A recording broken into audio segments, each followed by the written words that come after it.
अब हम करेंगे एक्सरसाइज 6.1 का क्वेश्चन 3। क्या बोला है क्वेश्चन 3 में, इन फिगर, ये हमें फिगर दिया हुआ है, angle P Q R equal है एंगल पी आर क्यू के। एंगल पी क्यू आर ये वाला एंगल किसके इक्वल है, पी आर क्यू के, इस वाले एंगल के। Then prove that angle P Q S equal होगा पी आर टी के। हमें क्या प्रूव करना है, angle P Q S, P Q S यानी ये बाहर वाला एंगल किसके इक्वल होगा, एंगल पी आर टी के। एंगल पी आर टी यानी इस वाले बाहर वाले एंगल के। हमें ये दोनों एंगल दिए हैं जो आपस में इक्वल हैं, और हमें प्रूव क्या करना है, ये जो दोनों बाहर वाले एंगल हैं ये आपस में इक्वल होंगे। ये दोनों एंगल इक्वल हैं तो हम इनको नाम दे देते हैं एक्स, तो ये भी एक्स होगा, जब हमने इसको एक्स माना है तो ये भी एक्स हो जाएगा। अब हम क्या करेंगे, हमें पता है कि हमारा यहाँ से लीनियर पेयर बन रहा है। अगर हम प्लस करते हैं एक्स को और एंगल पी क्यू एस को तो वो क्या हो जाएगा, 180 के इक्वल। चलिए लिखते हैं, angle P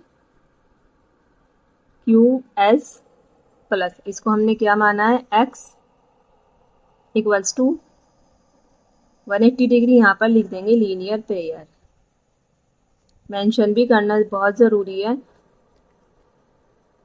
okay, angle P Q S plus x equals to 180 degree. यहाँ से अगर हम एंगल पी क्यू एस निकालें, angle P Q S equals to, ये इधर जाके माइनस हो जाएगा 180 minus x, 180 degree minus x. इसको हम क्या कर लेते हैं, इक्वेशन 1 मान लेते हैं। अब ऐसे ही हम इधर से करेंगे। हम क्या देख रहे हैं, ये भी हमने एक्स माना है, दोनों इक्वल हैं तो ये भी एक्स हो जाएगा। अब हम करेंगे एंगल पी आर टी, ये exterior angle, angle P R T plus x equals to 180 degree. ये भी 180 डिग्री होगा क्योंकि लीनियर पेयर है, यहाँ पर भी लिखेंगे लीनियर पेयर। ऐसे ही अगर हम यहाँ से निकालें angle P R T equal 180 degree minus x, ये इक्वेशन हो गई हमारी सेकंड। अब हम क्या देख रहे हैं, दोनों इक्वेशन में, इक्वेशन फर्स्ट एंड सेकंड में, यहाँ पर भी इक्वल्स टू में क्या आ रहा है, 180 माइनस एक्स, और इधर भी क्या आ रहा है, 180 माइनस एक्स सेकेंड इक्वेशन में भी। तो जो हमारे राइट पार्ट इक्वल हैं तो हमारे लेफ्ट पार्ट भी इक्वल होंगे, यानी हम क्या लिखेंगे यहाँ पे, from equation first and second, from